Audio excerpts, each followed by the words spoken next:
I used to believe childhood was something you survived, not something you owed money for. I thought family sacrifices were acts of love, not line items waiting to be invoiced later. But one day, a thick envelope arrived. Inside was a bill dated, itemized, and calculated down to the dollar. Food, rent, doctor visits, school supplies. Every year of my childhood converted into debt. No apology, no explanation. Just a quiet expectation that I would pay. I didn't respond. I didn't argue. I didn't ask why parents would treat love like a loan agreement. And that silence, it terrified them. Because once you stop begging for approval, once you stop explaining your pain, the truth starts to echo louder than any accusation. They kept calling, texting, leaving voicemails that shifted from confident to desperate. This isn't a story about revenge. It's about what happens when people try to collect a debt that never legally or morally existed. And what it costs them when the truth finally stands in public. Before we continue, take a moment to comment where you're watching from and what time it is there. I read more than you think. And if stories about quiet endurance and late justice speak to you, consider subscribing. Sometimes the ones who stay silent the longest are the ones who've been carrying the most. I grew up believing that love was something you earned by not being inconvenient. Our house sat on a calm suburban street outside Columbus, Ohio, the kind of place people pointed to when they talked about stability. Beige, siding a trimmed lawn, an American flag by the porch. From the outside, nothing looked broken. Neighbors waved. Teachers smiled at open house nights. My parents were polite, organized, and very clear about one thing: everything in life had a price. I was the youngest child. My brother Mark was loud, athletic, and constantly praised for being a natural leader. My sister Elaine was sharp and strategic, already arguing like a future lawyer by the time she was 12. I was different. I watched. I listened. I learned when to speak, and more importantly, when not to. My parents liked to talk about sacrifice. Not in emotional moments, not during heart-to-heart conversations, but casually like accountants reviewing monthly statements. "We work overtime because of you kids," my father would say, while paying bills at the kitchen table. "Other people get to enjoy their money," my mother would add, not looking up from her phone. At first I didn't question it. Adults talked about money. That was normal. What felt strange was how often those conversations included us, as if our presence required justification. If I asked for new clothes because I'd grown taller, my father would sigh loudly before agreeing. If I got sick and needed a doctor, my mother would remind me how expensive insurance premiums were. Even school lunches weren't free in spirit, no matter who paid for them in reality. Nothing came without commentary. I learned early that silence was safer than curiosity. Questions led to lectures. Requests led to resentment. So I stopped asking. I stopped needing, at least on the surface. I became the child who didn't complain, didn't break rules, didn't require extra attention. That behavior was rewarded not with warmth but with the absence of irritation. And in our house, that was the closest thing to peace. Grades were the currency that mattered most. My parents didn't ask how I felt about school. They asked about numbers, GPA, rankings, test scores. When I brought home straight A's, my mother would nod once and say, "Good, that's what we expect." When I slipped even slightly, the disappointment felt heavy, like I'd breached an unspoken contract. "You owe it to us to do better," my father would say. "After all, we've invested," my mother would add. Invested. That word appeared again and again, always framed as a joke, but never really said like one. At family gatherings, my parents presented us like proof of competence. "He's responsible," they'd say about me. "He doesn't ask for much. He understands sacrifice." What they meant was that I understood my place. I remember one specific night when I was 14. I had stayed up past midnight finishing a science project for school cardboard spread across the kitchen floor, glue drying under a desk lamp. My father came in, looked at the mess, and frowned. "You know," he said, "every year you're alive costs more than the last." I laughed nervously, waiting for the punchline. It didn't come. Instead, he added, "Kids don't realize how much parents give up." That sentence stayed with me, not because it was wrong, but because of what followed. There was no reassurance. "No, but it's worth it." Just an expectation that I should be aware constantly of the debt my existence created. From that point on, gratitude became my default emotion. I said thank you for things other families seemed to take for granted. Dinner, rides, school supplies. I thanked my parents the way someone thanks a lender, careful not to imply entitlement. My brother rebelled against this environment. He fought back, slammed doors, challenged authority. My sister argued every point, turning dinner conversations into negotiations. They clashed with my parents constantly. I chose another route, emotional invisibility. I learned how to take up as little space as possible. I learned that being easy made life smoother, not happier, but quieter. I absorbed pressure without pushing back. I internalized every reminder about cost, sacrifice, and obligation. By high school, the language of debt had fully woven itself into my understanding of family. You owe us success. Don't waste what we gave you. We didn't raise you for nothing. It never sounded cruel. It sounded practical, reasonable. But beneath it all was a message I couldn't ignore. Love was conditional, and childhood was not free. Still, I believed foolishly that adulthood would close the account. I thought that once I moved out, paid my own bills, carried my own insurance, the ledger would stop growing. That my parents would look at me and see a finished chapter, not an ongoing expense. I worked hard for that future. I took advanced classes. I balanced school with part-time jobs. I didn't party. I didn't ask for help. When college acceptance letters arrived, I chose the option that required the least financial support. When I told my parents, they nodded approvingly. "Good," my father said. "That's responsible." "You're learning the value of money," my mother added. What they didn't say was that they were proud, or relieved, or hopeful, only that I was finally becoming less costly. As I packed for college, my mother handed me a box of childhood belongings, old report cards, trophies, photos. She smiled and said, "See, we kept everything." I didn't realize then that she was keeping records in more ways than one. At 18, I left home believing I was free, independent, no longer adding to the total. I didn't know that somewhere quietly my parents were still calculating, and that one day all those years of unspoken expectations would arrive in my mailbox, printed, itemized, and framed as something I owed. Leaving home didn't feel dramatic. There was no shouting, no last-minute confessions, no tearful hugs at the doorway. It felt administrative, like closing an account. I packed my car the night before I left for college, folding clothes with mechanical precision.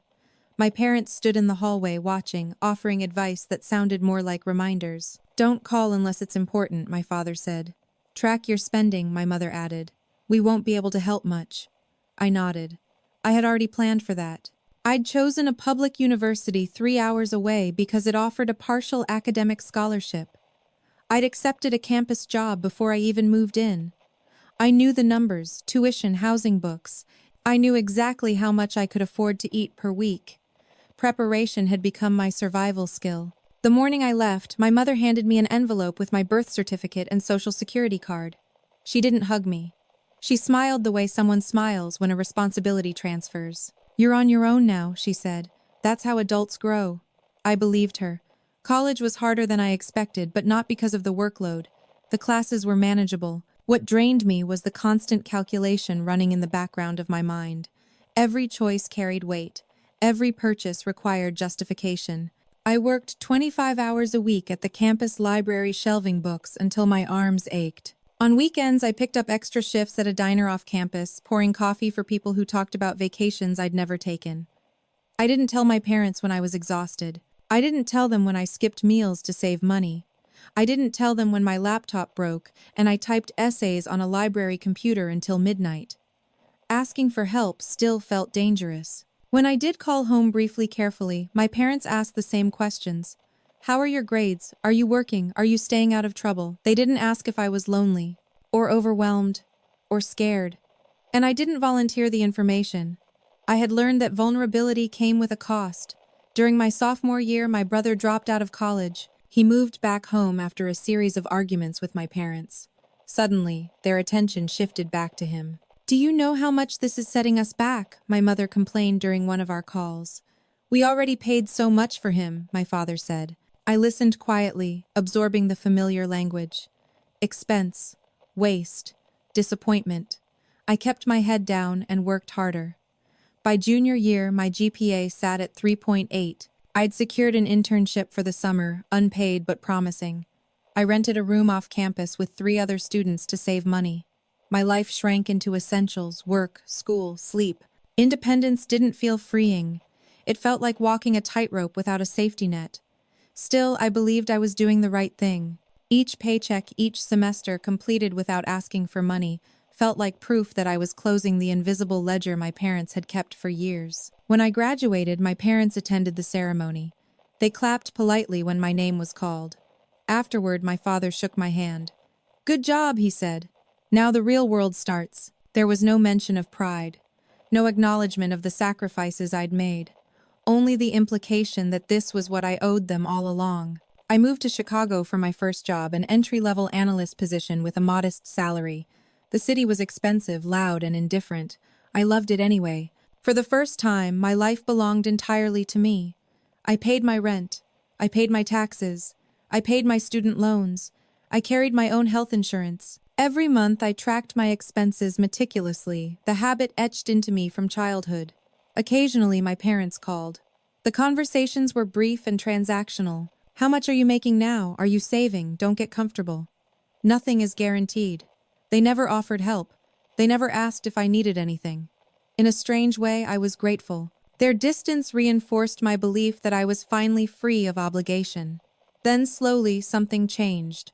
My parents started mentioning money more often. Not in abstract terms, but in specifics. "Do you remember how expensive braces were?" my mother asked one evening out of nowhere. "We really went into debt for you kids," my father added during another call.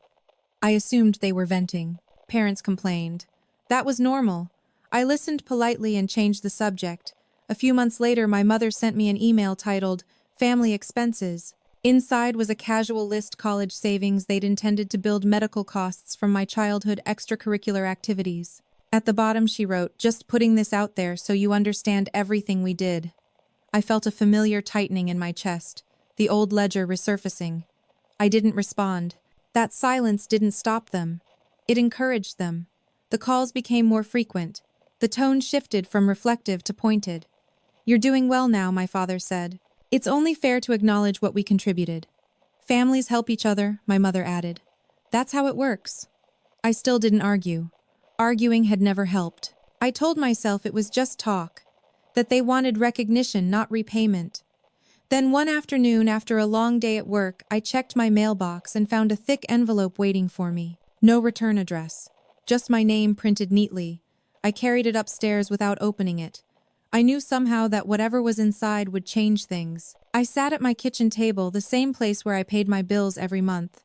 The envelope felt heavier than paper should. When I finally opened it, I understood what my parents had been preparing me for my entire life. They hadn't just kept score. They had done the math. I didn't open the envelope right away. I let it sit on the kitchen table while I changed out of my work clothes, washed my hands, and poured myself a glass of water I didn't drink. The envelope stayed there perfectly still, as if it knew I was avoiding it. I'd been conditioned to read mail with a certain kind of dread. Bills, notices, statements. Nothing good ever arrived unannounced. Still, this felt different, heavier, intentional. When I finally tore it open, the first thing I noticed was how organized it was. Typed, clean, professional. At the top of the first page, centered and bolded, were the words, "Summary of child rearing expenses." My name followed underneath. Full legal name. Correct spelling. Below that, a date current. Recent. I felt a strange detachment as I scanned the page like I was reading someone else's file. Then my eyes landed on the numbers. There were columns, categories, totals. Food ages 0-18, housing prorated health insurance and medical care, clothing and school supplies, transportation, extracurricular activities, miscellaneous support. Each line item had a dollar amount. Each amount had been calculated annually, then added together into a final figure at the bottom of the page. $214, 372.86. Not rounded, not estimated. Exact. My parents had turned my childhood into a spreadsheet. I flipped the page. There were more details. Breakdowns by year. Notes in parentheses. Average grocery cost based on household size. Estimated portion of mortgage attributable to child. Medical expenses excluding employer reimbursement. It wasn't sloppy. It wasn't emotional. It was meticulous. Attached was a cover letter. It began the way most of my parents' serious conversations did, calm, reasonable, framed as common sense. "We want to be clear that this is not about punishment," it read. "This is about accountability and fairness." They wrote about sacrifice, about delayed retirement, about opportunities they claimed they had passed up because of us. They emphasized how difficult things had been financially, how much stress they'd carried silently. Then came the sentence that made my stomach drop. Now that you are financially stable, it's time for you to acknowledge your share of that burden. They weren't asking, they were presenting an expectation. At the end of the letter, they proposed a payment plan. Monthly installments. Flexible but firm. A suggested timeline of 10 years. They even included a line that said, "We trust you'll do the right thing." I sat there for a long time, staring at the pages spread across my table. I wasn't angry, not yet. I felt something colder. A sense of unreality. I thought back to my childhood. To dinners where my mother served food without asking how my day was.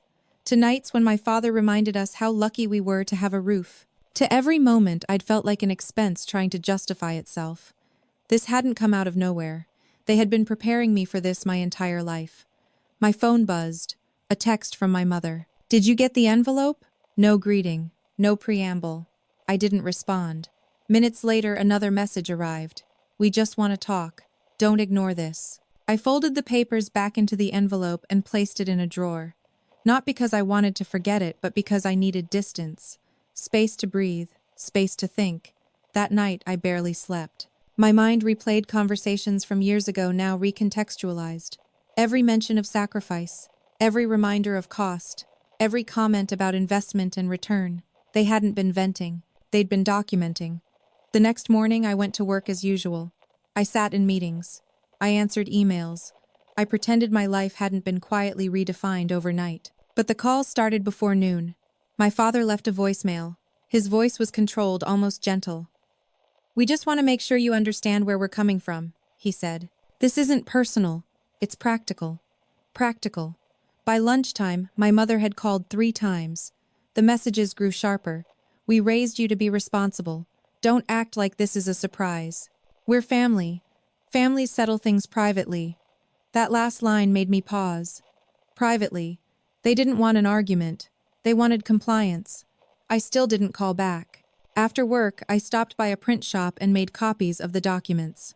I didn't know why, only that something told me to preserve everything exactly as it was. I scanned the pages and saved them in a folder labeled Records. That night, I called a lawyer. It wasn't dramatic.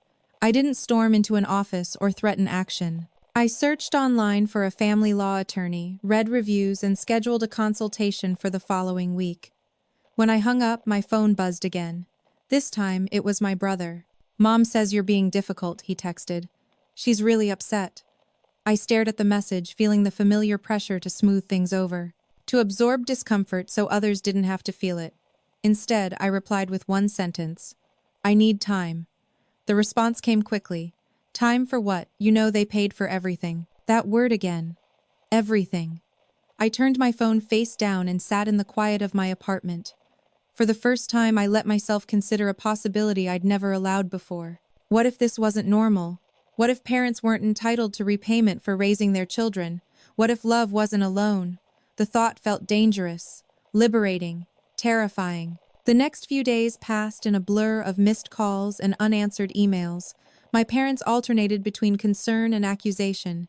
"You're acting ungrateful. This is hurting the family. We didn't raise you to abandon us." I saved every message. I didn't reply to any. By the time my appointment with the lawyer arrived, the envelope no longer felt like a demand. It felt like evidence. And for the first time in my life, I wasn't preparing to apologize. I was preparing to understand my rights. The law office was quieter than I expected. No ringing phones, no dramatic conversations behind thin walls, just the steady hum of an HVAC unit and the soft shuffle of paper. I sat in the waiting area with the envelope in my bag, my leg bouncing despite my effort to stay still. I kept telling myself I was being cautious, not confrontational, that I wasn't trying to start a war. I just needed clarity, facts, something solid to stand on after years of living on shifting ground. When the attorney called my name, I followed her into a small office with a single window and shelves lined with thick binders. She introduced herself as Karen Mitchell, Family Law, 20 years in practice. Her voice was calm, professional, unimpressed by drama. She asked me why I was there. I slid the envelope across the desk without saying much. "My parents sent me this," I said. "They want me to pay them back for raising me." She didn't react at first. She opened the envelope, adjusted her glasses, and began reading. Page by page, line by line. Minutes passed. Finally, she looked up at me, not surprised, not amused, just focused. "How old were you when they stopped supporting you?" she asked. 18, I said. "Earlier in some ways. And you never signed anything agreeing to repayment?" "No." She nodded and leaned back in her chair. "Then let me say this very clearly," she said. "Raising a child is not a loan." The words landed heavily, not because they were dramatic, but because they were simple, certain, final. She explained the basics of parental duty under U.S. law. Parents are legally obligated to support their children until adulthood. Food, shelter, medical care, these are not optional services, they're responsibilities. There is no mechanism, she said, for parents to retroactively bill a child for being born. I felt something loosen in my chest. Not relief exactly. Validation. She flipped through the documents again, this time more critically. "These numbers are arbitrary," she continued. "They're estimates. Some of them are inflated. And even if they were accurate, it wouldn't matter." I asked her if my parents could sue me. She didn't hesitate. "They can file anything they want," she said. "But it wouldn't go anywhere. In fact, depending on how far they push this, they could expose themselves to legal risk." That caught my attention. Risk, how I asked. She tapped the cover letter with her pen. This language, the repeated pressure, the expectation of payment. If they escalate, especially if they contact your employer or try to damage your reputation, it could be considered harassment. I thought of the emails, the calls. My mother's text messages growing more aggressive by the day. Karen looked at me carefully. "Have they threatened you?" "Not directly," I said. "But they've been persistent, and they've already contacted other family members." She nodded slowly. "Then, the most important thing you can do right now is nothing except document everything." She told me to save every message, every voicemail, every email, to avoid phone calls and keep communication in writing if I responded at all. She advised me not to argue, not to explain, not to try to reason them out of a position they'd clearly spent years constructing. "People who think they're owed something rarely back down when you debate them," she said. "They back down when authority intervenes." I left the office with a folder of notes and a sense of direction I'd never had before. For once, I wasn't trying to manage my parents' emotions. I was protecting myself. That sense of control didn't last long. That evening, my phone rang. It was my mother. I let it go to voicemail. Her message was longer this time, less controlled. "I don't understand why you're doing this," she said. "We didn't raise you to turn your back on family. This isn't about money, it's about respect." The next voicemail was from my father. His voice was colder. "If you ignore this, we'll have to take other steps. We're not going to be taken advantage of." Other steps. The phrase echoed in my head. Over the next week, the pressure intensified. My parents emailed spreadsheets, updated versions, as if refinement would make them legitimate. They CC'd my brother and sister. They framed the situation as a misunderstanding I was refusing to clear up. Elaine sent me a message. "Why are you embarrassing Mom and Dad like this?" Mark called me selfish. None of them asked how I felt. At work, my manager mentioned casually that someone had called the office asking personal questions about me. No details, just concern disguised as interest. That was the moment I stopped doubting myself. I forwarded everything to Karen. Her response was immediate. "This is escalating," she wrote. "We need to be proactive." She drafted a formal letter on my behalf. Clear, neutral, legal. It stated that I did not acknowledge any debt, that further contact regarding repayment should go through her office, that any attempt to interfere with my employment or personal life would be documented. When she asked if I was ready to send it, my hands shook. Sending that letter felt like crossing a line I'd been trained my entire life not to cross. It wasn't aggressive. It wasn't cruel. It was final. "Send it," I said. The silence afterward was immediate and unsettling. For 3 days, nothing happened. No calls, no emails, no texts. Then on the 4th day, my mother called again. This time her voice was unsteady. "We just want to talk," she said. "Why are you bringing lawyers into this?" I didn't respond. The following week, a certified letter arrived at my apartment. This one wasn't from my parents. It was from the county court. They had filed a claim. That was when I realized something important. They weren't going to stop until someone with real authority told them to. And for the first time in my life, that authority wasn't going to be me. The court notice was thin, ordinary, The kind of paper people associate with parking tickets or small claims disputes. If you didn't read the words carefully, you might miss how serious it was. Notice of filing. Plaintiffs, my parents, defendant me. They had officially turned our relationship into a case number. I sat at my kitchen table again, the same table where I paid rent, balanced my budget, planned my weeks, and read the notice 3 times before it fully sank in. This wasn't a threat anymore. It wasn't emotional pressure dressed up as family obligation. It was real. I called Karen immediately. She wasn't surprised. "This is exactly what I expected," she said. "People who believe they're morally right often assume the law will agree with them." She asked me to scan the notice and send it over. Within an hour, she called back with a calmness that contrasted sharply with the panic buzzing in my chest. "They filed in small claims court," she said. "That tells me a lot." "What does it tell you?" I asked. "That they think this is simple," she replied, "and that they don't understand how weak their position actually is." She explained that small claims court was designed for straightforward disputes, unpaid services, property damage, breached contracts, not abstract arguments about emotional debt. "They're treating parenthood like a business transaction," she said. "Judges don't like that." Still, the idea of standing in a courtroom across from my parents made my stomach twist. I had spent my entire life avoiding confrontation, avoiding scenes, avoiding public conflict. Now, everything Karen had warned me about was happening in the open. She walked me through what would happen next. We would file a response denying the debt.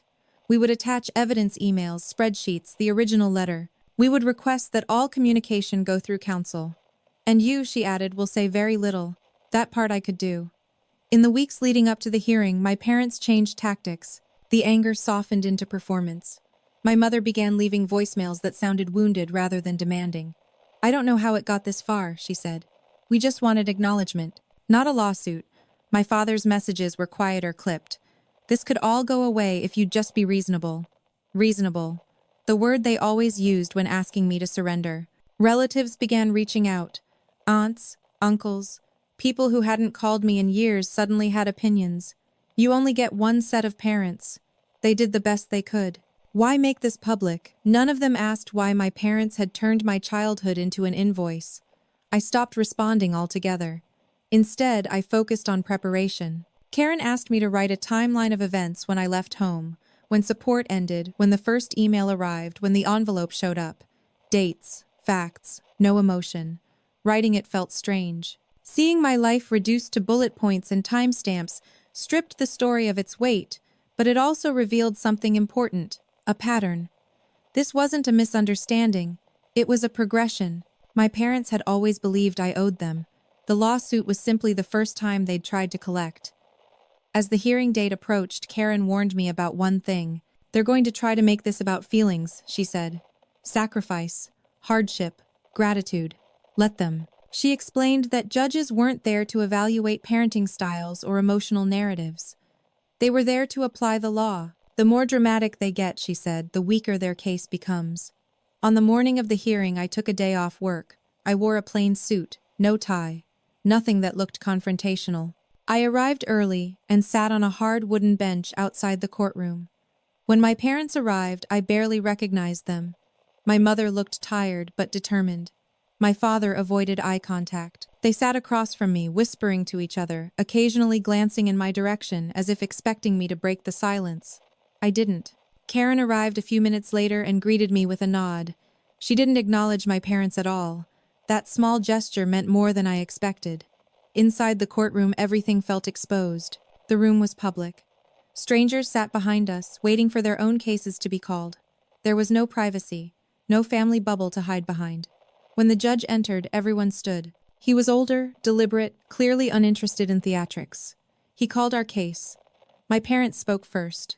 They talked about sacrifice, about long hours, about money they claimed they didn't have. My mother's voice shook at the right moments. My father emphasized responsibility, values, fairness. They framed the invoice as symbolic, then practical, then necessary. The judge listened without interruption. Then Karen stood.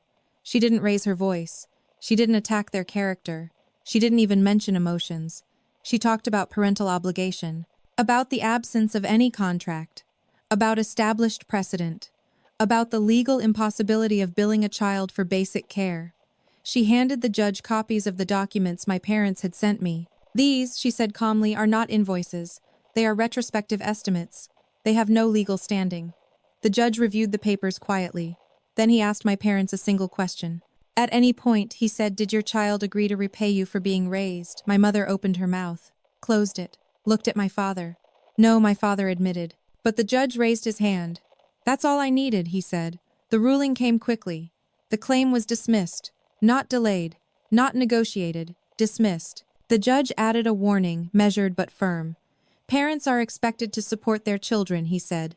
"Attempting to convert that duty into a debt is inappropriate. Continuing to pursue this matter could result in sanctions." The room was silent. I didn't smile. I didn't react. I simply sat there as something I'd carried my entire life was officially declared invalid. Outside the courtroom, my parents tried to approach me. My mother's voice cracked. "We didn't think it would go like this." I looked at her for a moment. Really looked. Then I said the first thing I'd said directly to them in weeks. "I told you I needed time." And I walked away. I didn't know it yet, but the ruling wasn't the end. It was the beginning of something they weren't prepared for. Because once authority speaks, denial doesn't disappear. It mutates. The dismissal should have ended everything. Legally it did. Emotionally it detonated something my parents had been containing for years. The first call came the next morning. I didn't answer. Then another, and another. By noon my phone was vibrating so often it felt like a warning device. Voicemails stacked up, some short, some rambling, all urgent. My mother cried in one. My father sounded offended in another. "You embarrassed us," he said, in front of strangers. That word embarrassed told me everything I needed to know. Not hurt, not confused, not sorry. Embarrassed. They weren't reacting to the ruling. They were reacting to the loss of control. Karen had warned me this might happen. When people lose publicly, she'd said, they often try to regain power privately. She was right. My parents didn't stop calling. They changed angles. They emailed apologies that weren't really apologies. "We never meant to upset you. This got out of hand. We just wanted acknowledgement." But threaded through every message was the same implication: if I had just paid, none of this would have happened. I didn't reply. Instead, I forwarded everything to Karen, who responded with a single line: "Continue documenting." A week later, the pressure moved sideways. My aunt called me at work. "I don't understand why you'd do this to your parents," she said, skipping any greeting. "They're devastated." I listened quietly as she talked about family loyalty, forgiveness, how hard parenting was back then. When she paused, expecting me to defend myself, I said calmly, "They sued me." Silence. "Well," she said, "eventually they didn't think it would go that far." Neither did I thought. But they'd filed the paperwork anyway. My brother texted me that night. "You won," he wrote. "What more do you want?" I stared at the message for a long time. I didn't want anything. That was the point. The calls kept coming. My parents stopped talking about money and started talking about me. "You've changed. This isn't who you are. We don't recognize you anymore." It was strange hearing that from people who had never really asked who I was to begin with. 2 weeks after the hearing, my manager called me into her office. She didn't look upset. She looked concerned. "I want to check in," she said carefully. "Someone contacted HR claiming to be a family member. They raised concerns." My chest tightened. "What kind of concerns?" She chose her words carefully. "About your character, your reliability." They implied there might be ongoing legal issues. I felt heat rise in my face, but my voice stayed steady. "There aren't," I said. "The case was dismissed." She nodded. "That's what we found when we checked, but I wanted you to know." I thanked her and walked back to my desk on legs that felt hollow. This wasn't about repayment anymore. This was retaliation. I called Karen as soon as I got home. Her response was immediate and sharp. "They crossed a line," she said. "Contacting your employer after a court warning is serious." "What do we do?" I asked. She didn't hesitate. "We shut it down." Karen drafted a second letter firmer than the first. It referenced the dismissal, the judge's warning, the attempted interference with my employment. It stated clearly that any further contact, direct or indirect, would be treated as harassment. "This isn't about winning," she said when she sent it. "It's about protection." When the letter went out, the calls stopped again. For 5 days. Then my mother showed up at my apartment. I knew it was her before I opened the door. No one else knocked like that sharp, urgent, entitled. I didn't open it. She knocked again louder. I know you're home, she called through the door. Your lights are on. I stood in my kitchen, heart pounding, staring at the wood grain of the door like it was a boundary I'd never been allowed to have before. Please, she said, her voice breaking. Just talk to me. For a moment the old instinct surged, the need to soothe, to comply, to make the discomfort stop. Then I remembered the courtroom. The judge's voice. The word dismissed. I didn't open the door. After 10 minutes, she left. That night, I slept deeply for the first time in weeks. The next day, Karen filed a formal notice with the court documenting the continued contact and workplace interference. She didn't ask me if I wanted to escalate. She told me why it was necessary. When someone refuses to respect boundaries, she said, boundaries become enforceable. The court scheduled a compliance hearing. Public. Documented. Unavoidable. When my parents received the notice, the calls started again, this time frantic. We didn't know it was that serious. You're going to ruin us. Why are you doing this? I listened to the voicemails without responding, a strange calm settling over me.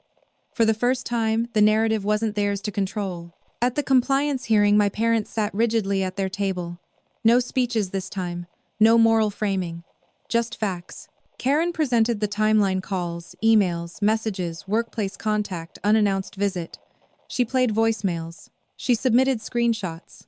The judge listened. Then he turned to my parents. I was very clear in my previous ruling, he said. This behavior stops now. He issued a formal order: no direct contact, no third-party contact, no workplace communication. Any violation would carry penalties. My parents nodded silently. They didn't look angry. They looked stunned. Outside the courtroom, my father tried to speak. I shook my head once. I'm done, I said. And I meant it. Walking out of that building, something shifted inside me, not triumph, not satisfaction. Release. I hadn't fought them. I hadn't argued my worth. I hadn't demanded understanding. I had simply stopped participating in a story that required my suffering to continue. That was the moment I understood something important. They hadn't been calling because they missed me. They had been calling because they had lost access. And silence, protected, enforced, and finally respected, was the only answer that had ever worked. The compliance order created a silence so complete it felt unreal. No calls, no emails, no messages passed through relatives, pretending to be neutral. For the first time in my adult life, my parents were not present in any form, physical, digital, or emotional. The absence wasn't peaceful at first. It was disorienting, like standing in a room where a loud machine had finally been turned off, leaving your ears ringing. I kept expecting the quiet to break. It didn't. Weeks passed. Then a month. I focused on work. I slept better. I started running again, something I'd stopped years ago, when exhaustion felt permanent. Without the constant background noise of obligation, I noticed how much energy I'd been spending just bracing myself. Still, I knew this wasn't truly over. Legal orders don't change beliefs. They only change behavior, sometimes temporarily. Karen warned me to stay alert. People who feel humiliated don't always accept boundaries quietly, she said. They look for another stage. She was right again. 2 months after the compliance order, I received an email from a different address. Not my parents, not a relative. It was from a financial mediation firm. The subject line read, "Request for voluntary resolution." I forwarded it to Karen immediately. She called within minutes. "This is interesting," she said, "and not in a good way." The email claimed my parents were seeking a private settlement to resolve outstanding familial financial disagreements. It framed the situation as mutual, amicable, confidential. They're trying to rebrand the debt, Karen said, and bypass the court order by using a third party. Is that allowed? I asked. It depends, she said. But given the existing order, it's risky for them. Karen advised me not to respond. Instead, she contacted the firm directly, informing them of the court's restrictions. Within hours, the firm withdrew. I thought that would be the end of it. It wasn't. A week later, my employer received a certified letter not from my parents but from a small legal office claiming to represent concerned parties. The letter requested verification of my employment status and salary, citing a potential financial dispute. HR flagged it immediately and looped me in. This time there was no confusion. Karen moved fast. She filed a motion requesting a formal hearing to address repeated violations of the no-contact order through proxies. She included documentation of the mediation email, the employer inquiry, and the timeline showing clear intent to circumvent restrictions. The court granted the hearing. Public. On record. When Karen told me the date, I felt a familiar tightening, but it passed quickly. This time I wasn't walking into uncertainty. I knew the facts. I knew the pattern. And more importantly, I knew I didn't have to say much. The hearing took place in a larger courtroom than the first. Fewer people there for small claims, more observers waiting for civil matters. The atmosphere felt heavier, more formal. My parents arrived late. They looked different, smaller. My mother clutched a folder she didn't open. My father avoided looking at anyone, his jaw clenched. When the judge entered a different one, this time younger, sharper, the tone shifted immediately. Karen presented the case methodically. She showed the original dismissal, the compliance order, the mediation attempt, the employer inquiry. Each piece was placed on the record like a weight. "This is not incidental contact," Karen said. "This is a sustained effort to extract financial compliance after the court explicitly ordered otherwise." The judge turned to my parents. "Do you deny authorizing these actions?" he asked. My father hesitated. My mother looked at him, eyes wide. "We just wanted to talk," my mother said. "We thought." The judge raised a hand. "You were ordered not to," he said. Calm, firm, unmoved. My father tried a different approach. "We're not criminals," he said. "We're parents." The judge leaned forward slightly. "That is not relevant," he said. "What's relevant is whether you respected this court's order." Silence. The judge continued. "You attempted to obtain employment information after being explicitly told not to interfere with your child's livelihood," he said. "You attempted mediation after being instructed to cease contact." He paused. "This court takes that seriously." He issued sanctions, financial penalties, formal warning of contempt, a clear escalation path if there were any further violations. And then he said something that landed harder than anything else. "Parenthood does not grant unlimited access," he said. "And it does not create a lifelong financial claim." The room was silent. I didn't look at my parents. I didn't need to. Outside the courtroom, reporters weren't waiting. There was no spectacle, just the quiet weight of consequences finally applied. My parents didn't approach me this time. They left quickly, heads down, folders unopened. Karen and I stood on the courthouse steps for a moment. "That's it," she said. "They've been put on notice officially." I nodded. "Thank you," I said. She smiled slightly. "You did the hard part.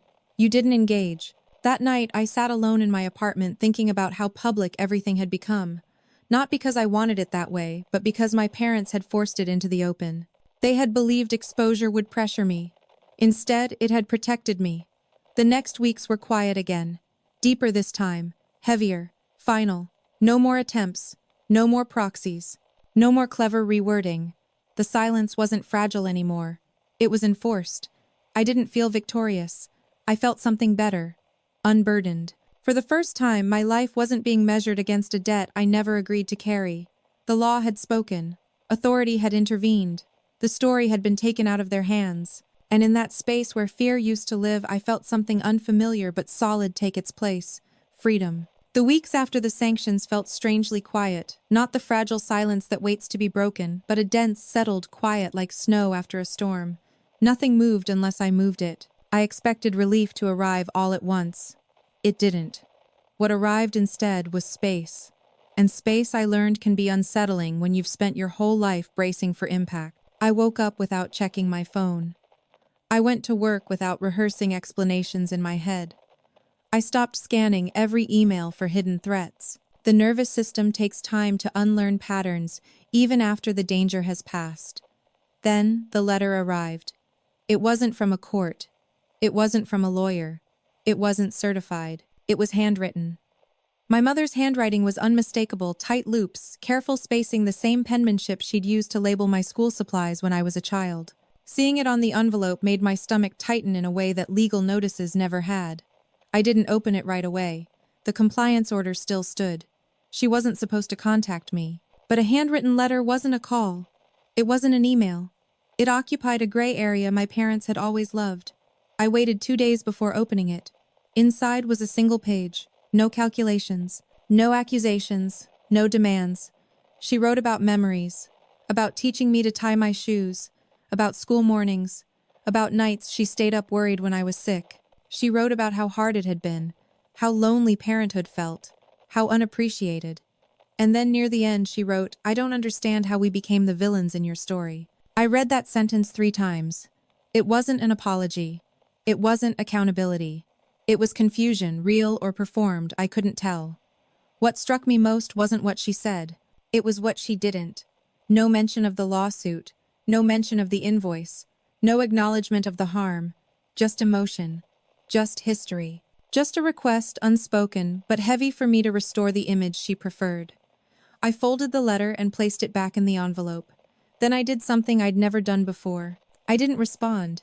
Not because I wanted to punish her, not because I wanted to be cruel, but because responding would have meant stepping back into a conversation where facts were optional and feelings were leverage.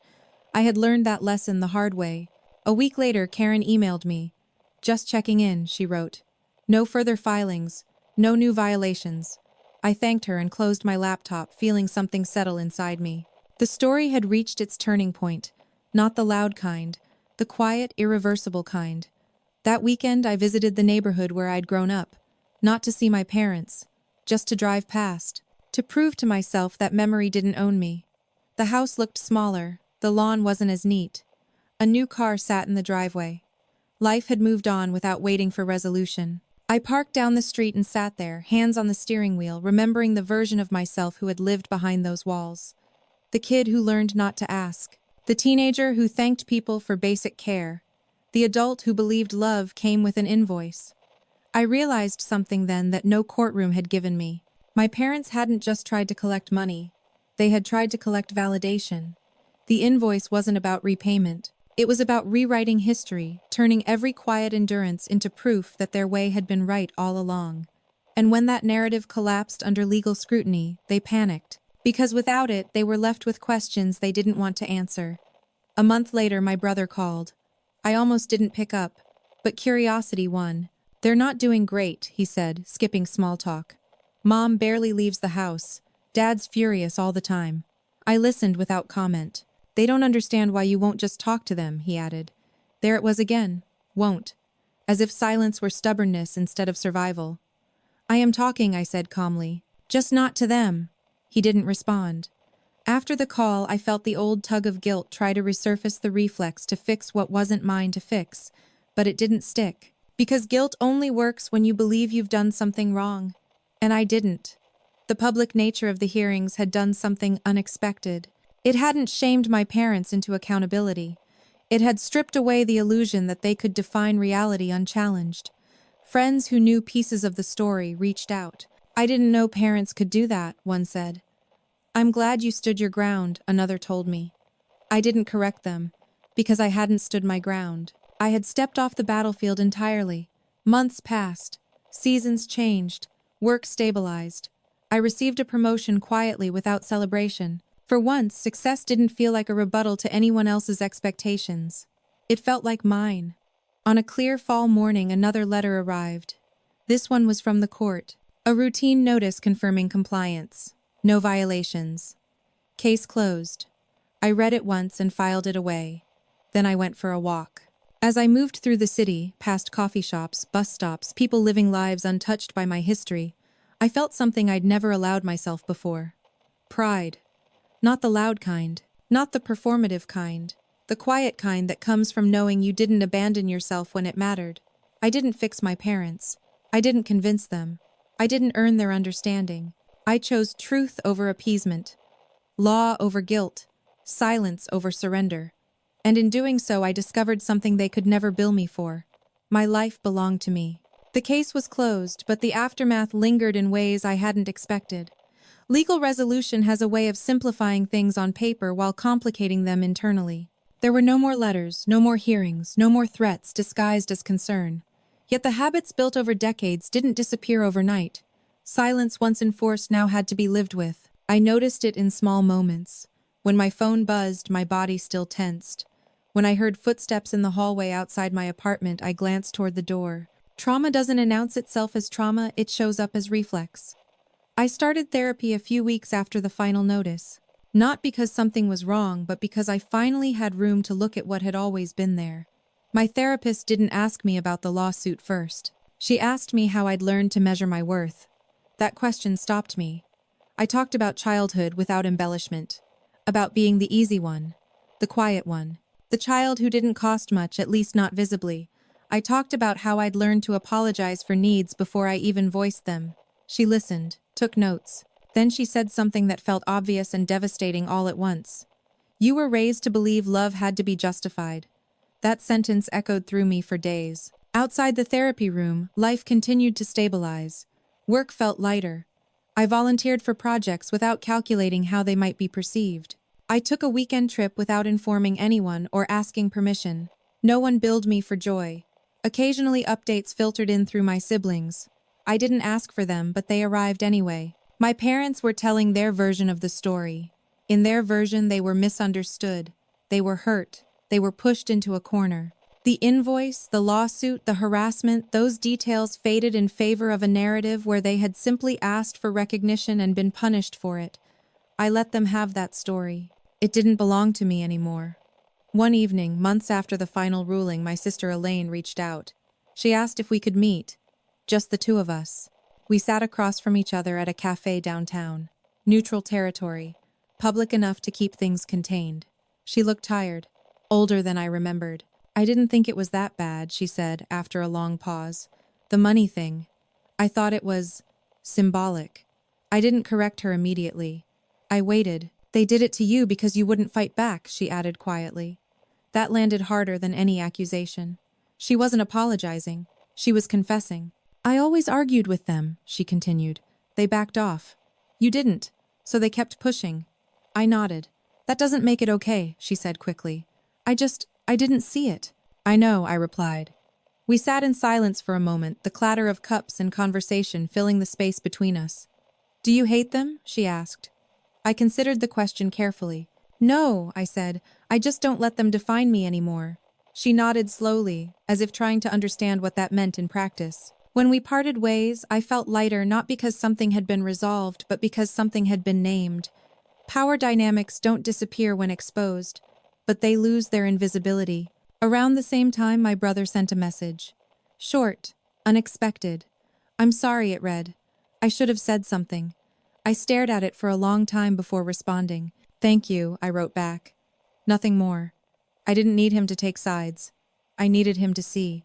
As winter approached, I found myself thinking less about my parents and more about myself. About what I wanted my life to look like when it wasn't shaped in opposition to someone else's expectations. I moved to a new apartment. Not far, just far enough to feel intentional.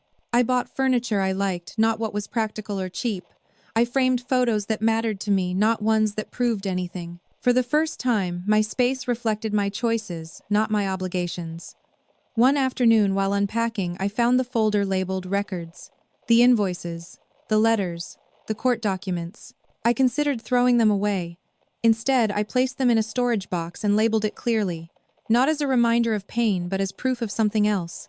That I had been right to question. That I had been right to pause. That silence could be strength. On a quiet Sunday morning, my phone buzzed with an unknown number. I let it go to voicemail. The message was brief. It was my father. I just wanted to say, we didn't handle things well. No apology. No ownership. Just an opening. Months ago, that might have been enough to pull me back in. To reopen conversations. To try again. Now it wasn't. I didn't return the call.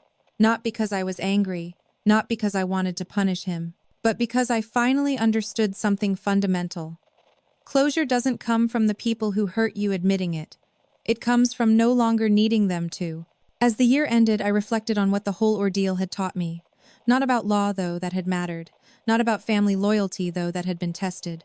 It taught me about boundaries. About the difference between endurance and self-erasure. About how easily gratitude can be weaponized. About how silence, when chosen, can be an act of self-respect. I hadn't raised my voice. I hadn't shamed anyone publicly. I hadn't demanded understanding. I had simply stopped absorbing what was never mine to carry.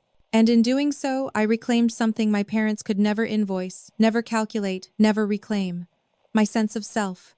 The final confrontation didn't happen in a courtroom. It didn't happen over the phone or through lawyers or behind closed doors where everyone could pretend afterward that things were misunderstood. It happened in a place so ordinary it almost felt intentional. A grocery store parking lot. I had just finished shopping on a quiet weekday afternoon, the kind where the world feels temporarily paused. I loaded my bags into the trunk, closed it, and turned around, and there they were. My parents. Standing near a gray sedan I recognized immediately. For a split second, my body reacted before my mind did. Heart racing, muscles tight. That old instinct to prepare to explain, to defend, to retreat. Then it passed. Because something was different. They weren't angry. They weren't demanding. They looked uncertain. My mother spoke first. "We didn't know you'd be here," she said quickly as if that mattered. "I did," I replied. My voice was steady, neutral. My father cleared his throat. "We just want to talk." There it was again, the phrase they always used when they wanted control, disguised as connection. I didn't say yes. I didn't say no. I said, "Here is fine." They exchanged a glance. This wasn't the setting they wanted. Too public, too real. No room for rewriting later. My mother's hands shook slightly as she clasped them together. "We've been thinking," she said. "About everything." I waited. My father shifted his weight. "We didn't mean for it to go that far." I nodded once. But it did. Silence settled between us. Not hostile. Just exposed. My mother's voice softened. We were under a lot of stress back then.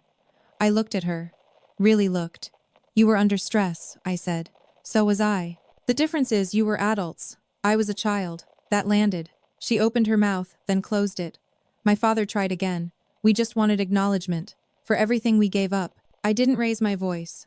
I didn't argue. I acknowledged it, I said. My whole life. With my grades, my silence, my independence, my fear of asking for help. They didn't respond. For years, I continued, I believed I existed on credit, that I needed to earn my place. That love came with interest. My mother's eyes filled with tears. Real ones, I thought. Or at least real enough. "That wasn't our intention," she whispered. "Intent doesn't erase impact," I said gently. My father looked away. Toward the store. Toward anything but me. "We lost control," he said finally. "And when we did, we panicked." That was the closest thing to honesty I'd heard from him. I took a breath. "I'm not here to punish you," I said. "I'm here to be clear." They looked at me then. Fully.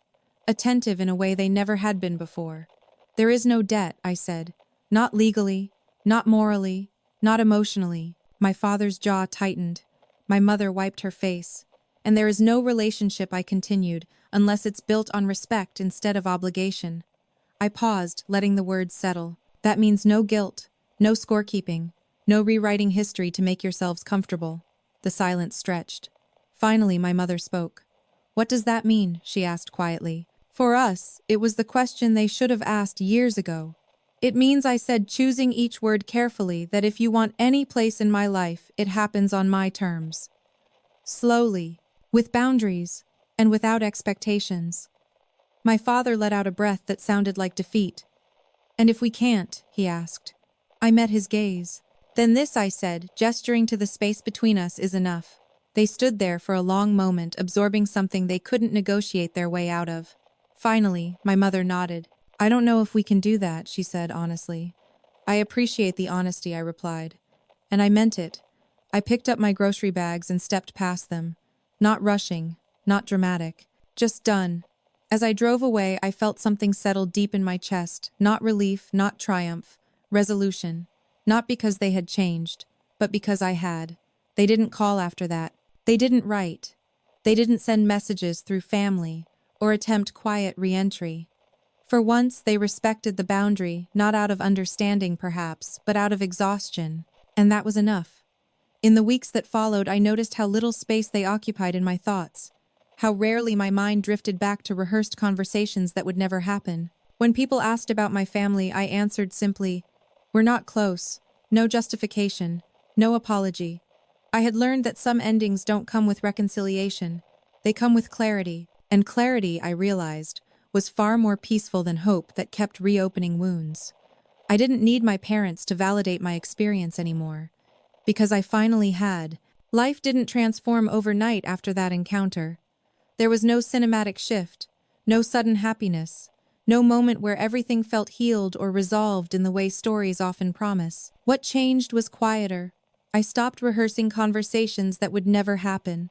I stopped scanning crowds for familiar faces. I stopped bracing myself for the next demand disguised as concern. The absence of my parents in my daily life didn't leave a hole. It revealed how much space they had been occupying without permission. For the first time, my thoughts felt like my own. I noticed it on a random Tuesday evening. I was cooking dinner, something simple, music playing softly in the background. Halfway through chopping vegetables, I realized I wasn't rushing. I wasn't calculating how long things would take or whether I was being productive enough to justify rest.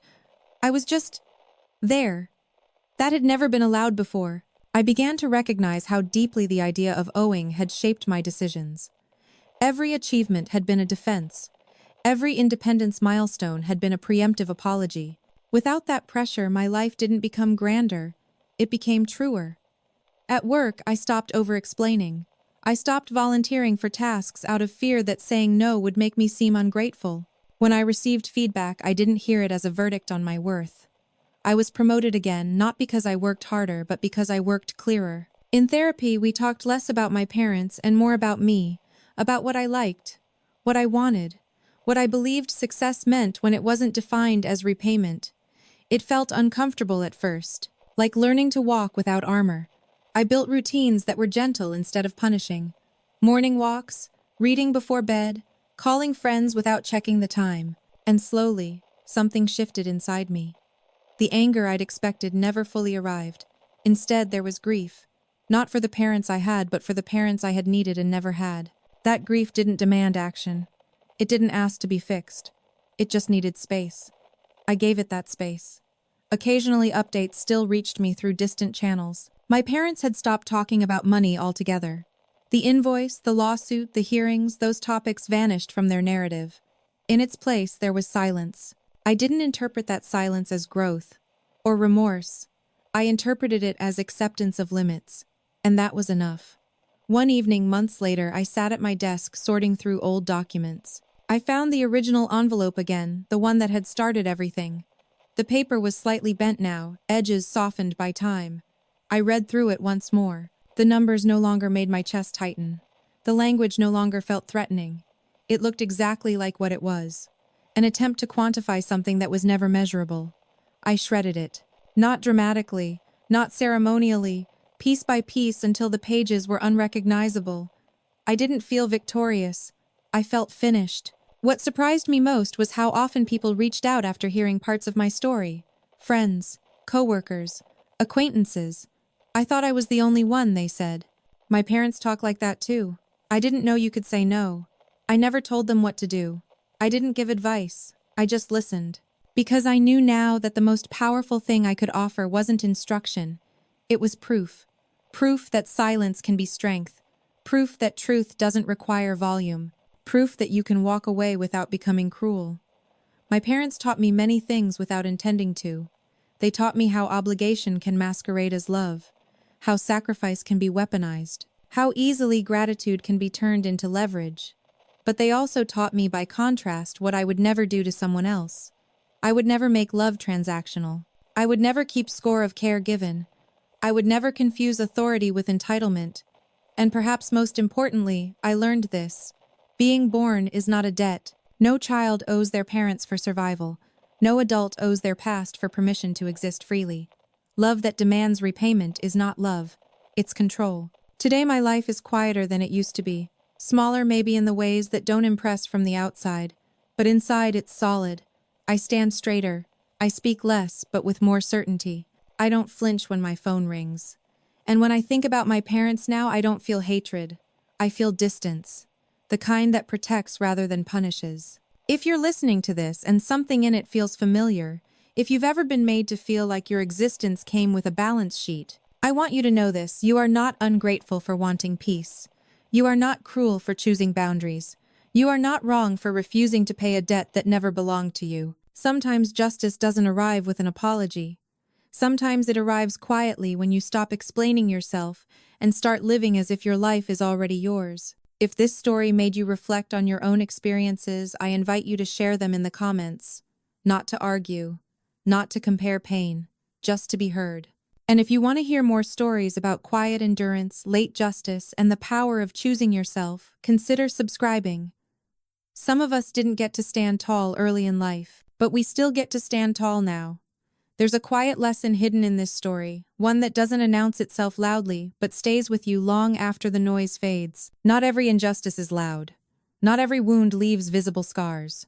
Some of the deepest damage comes from being taught slowly and repeatedly that your existence must be justified.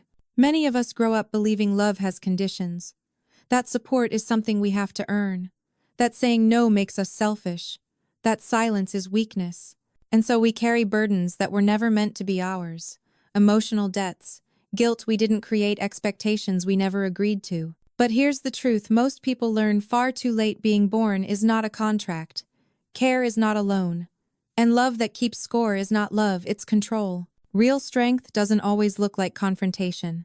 Sometimes it looks like restraint, like choosing clarity over chaos, like stepping away without needing the other side to finally understand you.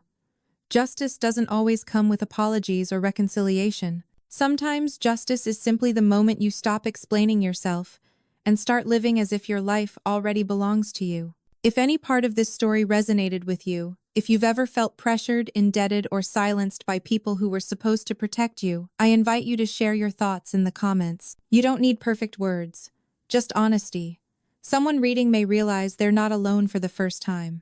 And if you value stories about quiet resilience, late justice, and the courage to stand tall after being overlooked, consider subscribing to the channel. Some people were taught to shrink early in life. But it's never too late to stand straight.